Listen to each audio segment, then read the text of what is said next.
Oh my gosh, it's your daily dose of death. You already snowed. I gotta remember every day. Haven't done every day in a little while. So this is the 12th day of a series I like to call Black History Month, Black History Year, and wake up and smell the roots. Peep game. Because today is about decolonization. And I seek to speak more about things and topics and ideologies that I'm learning. And sometimes we have to decolonize, which is literally to put to question the colonial, systematic European structures that we sometimes live in and sometimes, whether we know it or not, unconsciously accept and perpetuate and spread just from our acceptance of it. Peep game. Because the legacy of colonialism, similar to the Willie Lynch letters back in the 1817, hundreds, when slaves were, or rather captured Africans, enslaved Africans were not listening to their oppressors.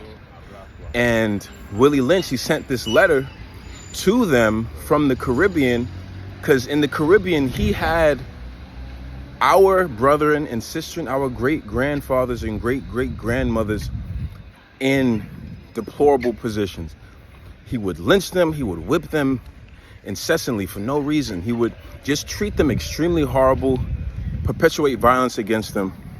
And so he wrote this letter saying, hey, you have to separate them from their family so they don't have any sense of unity. You have to emasculate the men, either through sodomy or literally raping the men.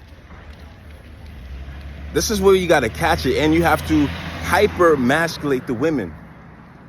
Have it so that women are literally superior to men in terms of the masculine energy or the masculine force. And this was a letter that was written, and again, 200, 300 years ago. And he said, if you do this successfully, 200 years later, they will still be repairing the damages that we have made, that this Willie Lynch, that this type of treatment, that this form of extreme colonization, oppression, everything would do.